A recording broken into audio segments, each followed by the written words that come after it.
Hi, I'm Craig with Splashline Sports. You've seen the bounce pad in action. Now let's see how to install it.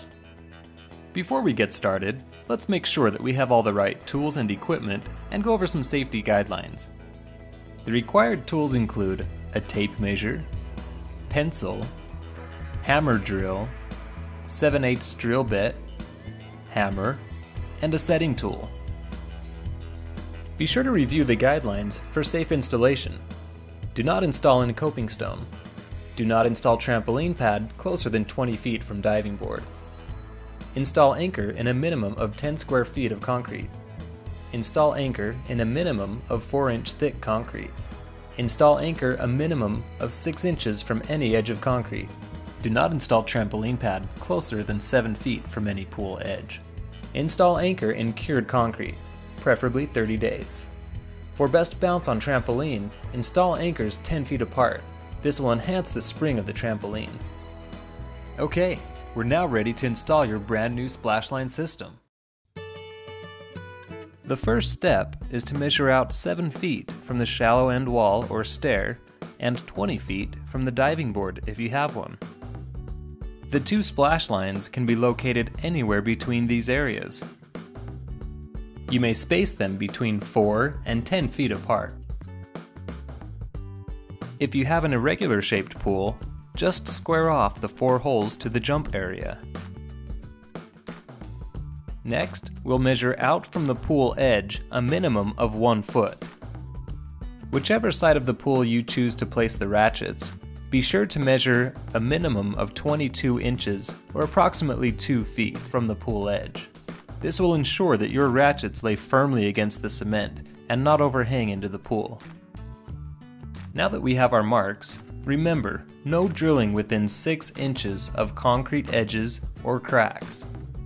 And keep a minimum of 10 square feet of concrete at each anchor. Each hole must be 3 inches deep. For this we'll be using our hammer drill and 7/8 drill bit. Placing a piece of tape 3 inches from the tip of the drill bit will help guide us to our desired depth. You can clear the hole from debris by simply using a small straw or rubber hose and blowing into the hole. Be cautious to not inhale or blow the dust into your eyes. You can now drop in the stainless steel anchor. Use the hammer and setting tool to sink this into the cement. Be sure to get it flush or just below the surface. We'll now install the ratchet system. To do this, lay the rubber-coated D-ring face down over the anchor. Then, pass the stainless steel bolt and washer through the D-ring and thread it securely into the anchor. Once all the splash lines are anchored, it's time to install the bounce pad. Just take both splash lines and pass them through the UV-protected rubber bounce pad.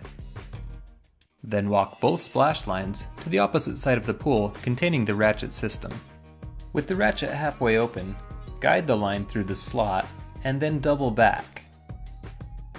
You can now eliminate any slack and make sure that the splash lines lay flat and untangled. Start to ratchet the splash lines to be tight, while adjusting the bounce pad to make sure that it remains in the middle. It's always best to keep the seam of the bounce pad on the bottom. You'll now place the line protectors under the ratchets before it gets too tight. This is also a good time to place the optional cement pads underneath the splash lines if you've purchased them. Once you have everything in place, roll up the excess splash line and secure it in the ratchet cover. And that's it! You've just installed your very own Splashline system. Take it on and off as often as you'd like.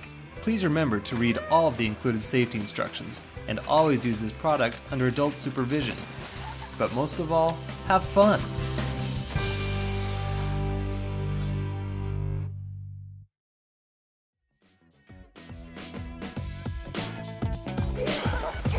Yeah.